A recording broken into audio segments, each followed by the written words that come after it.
No me estás haciendo una pregunta así. No voy a morder. No estoy interesado. Rechazo su pregunta. ¿Por qué? Porque rechazo su pregunta. No soy tu esclavo y tú no eres mi amo. En medio del brillo de Hollywood, un lugar envuelto en flashes de cámaras y aplausos educados, hay un hombre que nunca se mimetizó con la multitud. Su nombre es Quentin Tarantino, un cineasta que no cree en la cortesía y desprecia la perfección. Él hace películas como un moribundo escribe su testamento. Cada fotograma es una declaración de guerra. Cada línea de diálogo, una bala. Cada corte, una sentencia. Tarantino no venera a las leyendas porque, según él, la mayoría de ellas han olvidado lo que es tener hambre. No confía en las estrellas de cine porque su brillo a menudo eclipsa la historia misma. Y detesta, con una pasión casi religiosa, a cualquiera que piense que puede ajustar su guión como si estuviera editando un resumen informativo, en lugar de abrirle el corazón en canal frente a la cámara.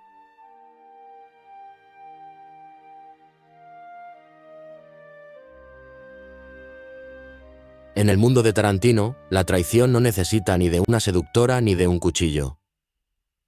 Sucede en silencio, en una oscura sala de edición, donde tu nombre es borrado de los créditos sin decir una palabra, sin posibilidad de volver. A partir de ese momento, ya no formas parte de la película. Eres una cicatriz en la trayectoria profesional de Tarantino. Lo que sigue son los nombres de 8 hombres legendarios que una vez caminaron junto a él a través de esa puerta y se quedaron atrás. No porque fueran débiles, sino porque olvidaron una verdad fundamental. En el universo de Quentin Tarantino solo hay una verdadera estrella, y siempre está detrás de la cámara.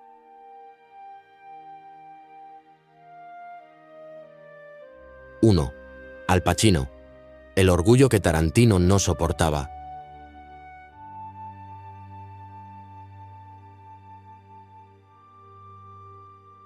Cuando Al Pacino apareció en Érase una vez en Hollywood, 2019, el público lo calificó como un encuentro histórico. Dos épocas del cine colisionando. A un lado se encontraba una leyenda viva de los años 70, el hombre que cargó con el peso de El Padrino, Serpico y Scarface. Por otro lado, el director renegado de los 90, que convirtió el cine en una salvaje sinfonía de violencia y cultura pop. Pero tras las sonrisas de la alfombra roja, aquel encuentro distaba mucho de ser pacífico. Pacino interpretó a Marvin Schwartz, un agente veterano con poco tiempo en pantalla, pero con mucho subtexto. Tarantino creó el personaje como un homenaje a los viejos dioses de Hollywood. Pacino, sin embargo, no lo veía de esa manera. Llegó al set como el hombre que había definido la actuación moderna. No creía en papeles pequeños pero significativos. Para él, cada línea era un latido del corazón. Cada corte era un pedazo robado del alma. Cuando Tarantino terminó el montaje final, Pacino se dio cuenta de que gran parte de su trabajo había desaparecido. Los largos monólogos improvisados, las miradas vacilantes llenas de método, incluso todo un intercambio clave con el personaje de Leonardo DiCaprio. Pacino preguntó, ¿por qué cortaste tantas de mis líneas? La respuesta de Tarantino fue directa y brutal. Corté el vídeo para que el público lo recordara, no para que el actor se sintiera satisfecho. Esa respuesta puso fin a la conversación y a cualquier posibilidad de reencuentro. No hubo gritos ni discusiones acaloradas, solo dos filosofías que chocaban en silencio. Pacino fue el hijo predilecto del nuevo Hollywood, la época que trataba el cine como un ritual sagrado. Tarantino pertenecía a la generación de los videoclubes. Para él, el cine era ritmo, el diálogo era música y todo podía ser remezclado. Pacino actuó para que el personaje pudiera existir. Tarantino editó el montaje para que la película pudiera respirar. Esa diferencia convertía cada conversación informal en un duelo silencioso. Pacino se mantuvo educado, pero sus ojos delataban irritación. La frustración de un hombre que una vez fue considerado el mejor actor del siglo, ahora recibiendo lecciones sobre ritmo por parte de alguien 4 décadas más joven. Tarantino, por su parte, mantuvo las distancias con una mezcla de admiración y frialdad. Le dijo a su equipo, «Lo quiero en la película, solo que no quiero que la controle». Cuando se estrenó, Pacino sonrió a las cámaras, pero después jamás volvió a mencionar a Tarantino. Ni críticas, ni gratitud. solo el silencio de un hombre que sabía que dos montañas no pueden compartir el mismo cielo. Tarantino, por su parte, elogió a DiCaprio, Pitt y Robbie, pero jamás incluyó a Pacino entre los actores con los que esperaba volver a trabajar. No lo odiaba, pero temía la energía que emanaba. Demasiado poderosa, demasiado clásica, demasiado incontrolable. Tarantino necesitaba actores que sirvieran a su ritmo, no dioses que cargaran con todo el pasado de Hollywood sobre sus hombros.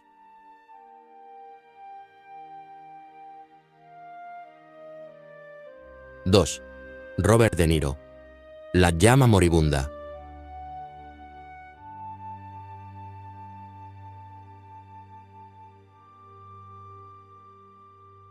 Si Al Pacino incomodaba a Tarantino con el orgullo desbordante de una leyenda aún viva, otro ícono lo decepcionó de otra manera. Un hombre que, a ojos de Tarantino, hacía tiempo que había dejado extinguirse su fuego creativo. Robert De Niro. Si Tarantino era el nuevo rebelde, De Niro era su actor de culto, el hombre que silenció al mundo en Taxi Driver. Dos íconos. Dos épocas, y dos egos que nunca pudieron compartir el mismo plano por mucho tiempo. La escena. El set de Jackie Brown. Verano de 1997. Quentin Tarantino caminaba alrededor de la cámara, murmurando sus líneas, con las manos gesticulando como un director de orquesta. Frente a él, Robert De Niro permanecía inmóvil, con la mirada perdida y un cigarrillo apagado entre los dedos. La escena comenzó. 1 segundo. 2 segundos. Entonces, Tarantino gritó: ¡corten! No porque estuviera mal actuado, sino porque le faltaba ritmo. El ambiente se tensó. De Niro levantó la cabeza y preguntó con frialdad: ¿pasa algo? Tarantino no respondió de inmediato. Simplemente lo miró fijamente. En esos ojos, el taxista desquiciado había desaparecido, reemplazado por un hombre cansado que acababa de terminar otro día de trabajo. En ese momento, Tarantino comprendió que el hombre que tenía delante ya no tenía hambre de acción. De Niro pertenecía a los años 70, cuando los actores vivían y morían con sus personajes. Una vez perdió 14 kilos para un papel. Pero a finales de los 90, la pasión se había apagado. Actuaba con precisión quirúrgica, profesional, pero sin alma. Para Tarantino, un hombre que creía que el arte exigía sangre, eso era un pecado imperdonable. Sin gritos, sin explicaciones, solo una instrucción silenciosa.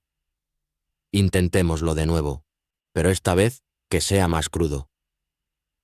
De Niro se encogió de hombros. No creía en lo sórdido, por el simple hecho de serlo. Creía en la disciplina. Era producto del método. Tarantino era hijo del videoclub, criado con música pop violenta y películas italianas de serie B.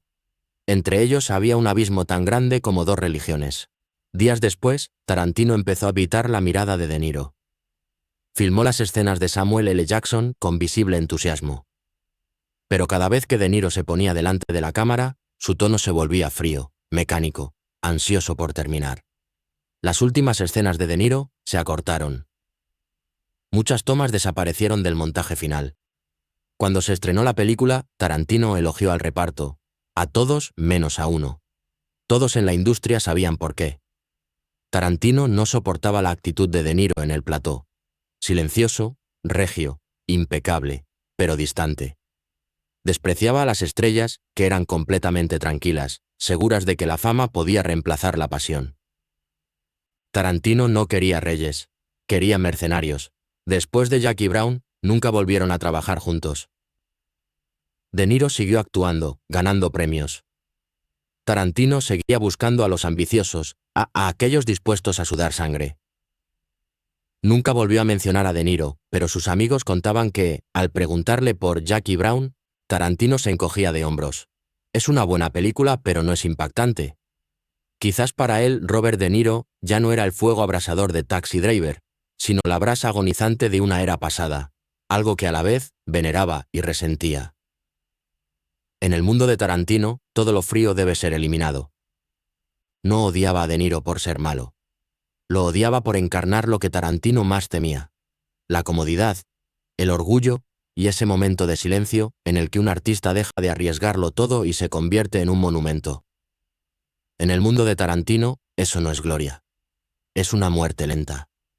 Si Robert De Niro decepcionó a Tarantino con las cenizas frías de un fuego que alguna vez fue ardiente, el siguiente veterano de la industria lo enfureció por una razón aún peor. No solo enfrió el trabajo de Tarantino, sino que se lo robó. Su alma.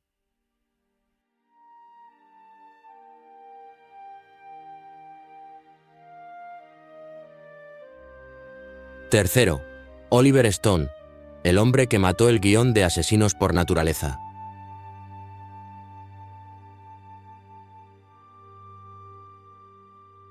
Hollywood, principios de los 90. Quentin Tarantino aún era un desconocido empleado de videoclub, escribiendo guiones entre turnos. Sobre su escritorio yacía Asesinos por Naturaleza, Natural Born Killers, un guión caótico, violento y satírico. Era el manifiesto de Tarantino. La violencia era un arte pop. Entonces, el guión cayó en manos de Oliver Stone, el director ganador del Oscar por Pelotón. Stone era un titán que veía el cine como un arte de batalla moral. Destrozó el guión y lo reescribió casi por completo. Las referencias a la cultura pop de Tarantino fueron reemplazadas por monólogos filosóficos. La violencia fue filmada con lentes frenéticos y editada como un sueño febril. Cuando la película se estrenó en 1994, era irreconocible. Tarantino dijo sin rodeos: mató mi guión. No era solo ira, era humillación. La furia de un hombre al que le habían robado la voz. Oliver Stone, siempre el veterano de guerra, respondió: Tarantino es un niño con una pistola de juguete, no entiende la realidad. A partir de entonces, la división se hizo pública. Stone veía a Tarantino como el emblema de una generación irresponsable. Tarantino veía a Stone como un fósil de una era de hipocresía. Años después, cuando le preguntaron a Tarantino si volvería a colaborar, sonrió levemente y dijo: No, no trabajo con gente que mató a mi primer hijo.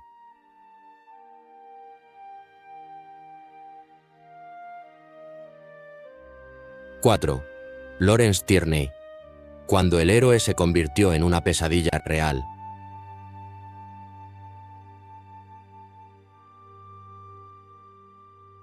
Si Oliver Stone enfureció a Tarantino al distorsionar su obra en papel, el siguiente lo aterrorizó aún más. Porque esta vez, la pesadilla no se quedó en el guión. Se hizo realidad. Lawrence Tierney, el hombre al que Tarantino había idolatrado desde niño, se convertiría en su primera pesadilla en el set de Perros de Reserva, Reservoir Dogs. Tierney no actuaba como si fuera peligroso. Era peligroso. Tenía un temperamento terrible. No leía serie al guión, ignoraba las indicaciones y era conocido por su historial de violencia. El joven Tarantino, nervioso e inexperto, ahora tenía que enfrentarse a su ídolo. El equipo se dio cuenta rápidamente de que estaban trabajando con una granada activa. La tensión crecía. El punto de quiebre llegó durante un rodaje nocturno. Tierney olvidó sus líneas. Tarantino intentó recordárselas. El viejo sonrió con sorna. «Chico, ¿qué demonios sabes tú de actuar en silencio?» Tarantino lo miró fijamente durante 3 segundos y luego dijo fríamente: «Lawrence, estás despedido ahora mismo». Sin gritos, sin pelea, solo el silencio de una sentencia. Fue la primera ejecución de Tarantino como director. Borró al hombre de sus retrospectivas como si enterrara el recuerdo con la propia película. Para Tarantino, la violencia real tenía un destino: ser censurada del plató.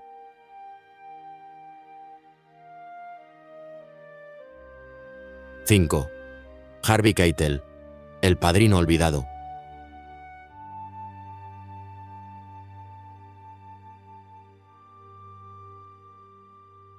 Si Lawrence Tierney obligó a Tarantino a realizar su primer corte en el set, el siguiente fue una herida de otra índole. Una traición sin enfado. Alguien a quien no necesitaba eliminar, pero a quien dejó escapar silenciosamente de su vida. Harvey Keitel. Si alguna vez hubo alguien que creyó en Quentin Tarantino cuando todo Hollywood le dio la espalda, ese fue Keitel. Antes de que Pulp Fiction convirtiera a Tarantino en un fenómeno, Keitel fue quien le abrió la primera puerta. El hombre que ayudó a un empleado de videoclub a entrar en el verdadero mundo del cine. El joven Tarantino lo llamaba el padrino. Pero Hollywood tiene una regla cruel. Una vez que el niño puede volar, nunca mira atrás. Después de Pulp Fiction, 1994, Tarantino se convirtió en el nuevo Mesías. Todos querían trabajar con él. Pero Harvey Keitel, el hombre que estuvo a su lado desde el principio, desapareció silenciosamente de sus guiones. Sin peleas, sin enfado, solo la ausencia de un nombre en las nuevas hojas de rodaje. Keitel lo veía venir. En una entrevista tranquila, dijo con una leve sonrisa: "Cuando ya no me necesitó, desapareció". Una frase corta, pero afilada como una cuchilla. Tarantino nunca lo negó. "Yo no retengo personas, yo mantengo el ritmo". Sonaba profesional, pero para Keitel fue el fin de algo construido sobre la lealtad. Keitel creía en la lealtad. Tarantino, sin embargo, veía el cine como un laboratorio. Una vez que cambia el ritmo, también cambia la receta. Keitel lo entendió. En el cine de Tarantino, incluso un padrino tiene fecha de caducidad. Si el enfrentamiento con Harvey Keitel tuvo que ver con la lealtad, los siguientes fueron eliminados por el pecado del dinero y la seguridad. Dos faltas imperdonables en el código sagrado de Quentin Tarantino. 6. James Woods. La traición del arte por el dinero.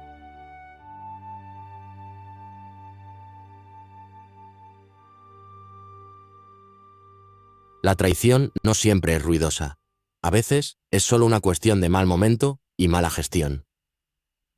El siguiente en la lista fue James Woods.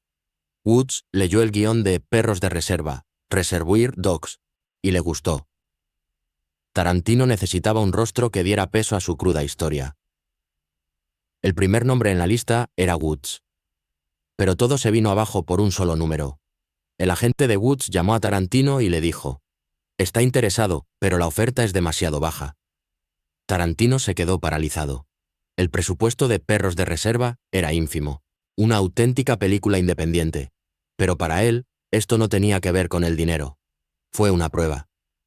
En la mente de Tarantino, cualquiera que se uniera a su mundo, tenía que estar dispuesto a darlo todo por él, no a negociar como si fuera un acuerdo comercial. Y cuando Woods, un hombre al que admiraba, permitió que su agente le pusiera precio al papel, Tarantino lo consideró una traición definitiva al arte. Sin dudarlo, tachó el nombre de Woods de la lista. Al instante, sin negociación. Unos días después, Woods se enteró y devolvió la llamada. Tarantino se limitó a decir, con una frialdad de acero: "Acabas de perder la única oportunidad de tu vida". Luego, colgó. La memoria de Tarantino para aquellos que traicionaban el arte por dinero era de acero. Años después, Perros de Reserva se convirtió en una revolución.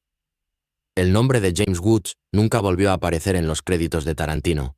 Para el director, un actor podía ser volátil, pero si alguna vez anteponía el dinero al papel, ahí se acababa todo.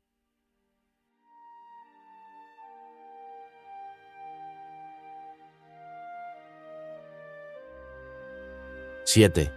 Bruce Willis, el héroe que dejó de rendirse.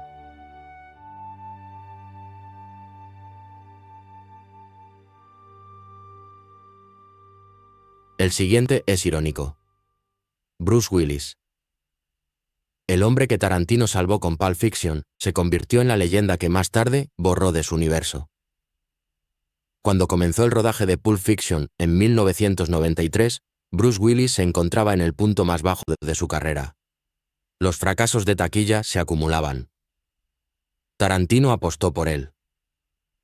El papel de Butch Coolidge, un boxeador hosco y desgastado, fue escrito como si fuera para Willis, el hombre que una vez estuvo en la cima del mundo, ahora luchando una última ronda para salvar su alma. Tarantino vio en Willis lo que más anhelaba: hambre dentro de una cáscara rota. Pero en el momento en que las cámaras empezaron a grabar, esa creencia comenzó a resquebrajarse. Willis llegó como un soldado veterano, profesional, pero rígido. Modificó diálogos, cambió gestos, improvisó miradas, los mismos hábitos que lo habían convertido en una estrella. Pero para Tarantino, cuyos guiones eran textos sagrados, semejante improvisación era una blasfemia. La tensión en el plató era constante. Tarantino no gritaba.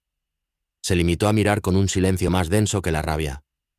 Aunque Pulp Fiction fue un fenómeno y Willis fue aclamado como un renacido, entre ellos no hubo abrazos ni gracias, solo distancia. Para Tarantino, Willy representaba todo lo que despreciaba de Hollywood. Un hombre que sabía brillar, pero que no se rendía al ritmo. Él fue la estrella de una época pasada, no el alma de una escena. Y en el mundo de Tarantino, cualquiera que se salga del compás es eliminado. Nunca se reencontraron.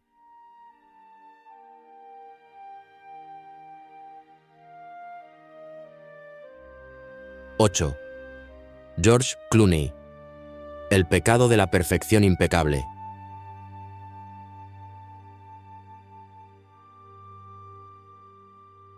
Y finalmente, el pecado más ofensivo para Quentin Tarantino: la perfección. En 1996, George Clooney acababa de abandonar el estrellato televisivo con ER. Era el rostro favorito de Estados Unidos, un médico encantador, con un cabello perfecto, una sonrisa natural. Tarantino, el experimentador, accedió a probarlo en Del crepúsculo al amanecer. Pero en el plató la luz y la oscuridad se negaron a fusionarse. Clooney actuó con precisión, marcando cada paso como un modelo en la pasarela. Entraba en cada escena como si estuviera en un desfile. Sereno, seguro, en control. Para Tarantino, eso era un pecado. Lo quería más sucio, más desordenado, más vivo.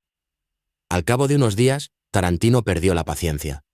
Le dijo a un miembro del equipo: «Está demasiado limpio, como si fuera a matar a alguien, pero aún así, lleva colonia». El comentario se extendió por todo el set. Tarantino nunca se lo dijo a Clooney a la cara. Clooney era demasiado hollywoodense, demasiado refinado, demasiado seguro de sí mismo. Le faltaba el peligro que Tarantino veneraba. En la escena final de la película, Clooney se aleja conduciendo de un páramo de cadáveres. Tarantino quería una mirada fría y salvaje. Clooney, a su manera, dirigió una mirada más suave, melancólica, casi hermosa. Tarantino miró el monitor y suspiró. Lo bello no es lo que necesito. Tarantino no odiaba a Clooney. Detestaba la seguridad.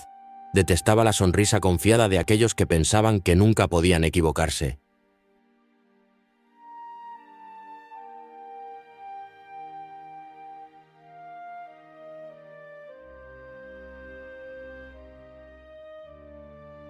Conclusión: la dictadura del autor. Al Pacino, De Niro, Woods, Keitel, Willis, Clooney.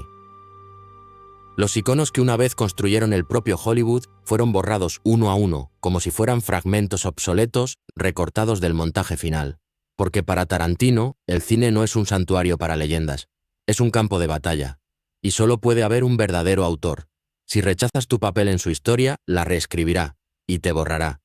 Su lista no es sobre odio, es sobre control. El único pecado es no servir a la historia.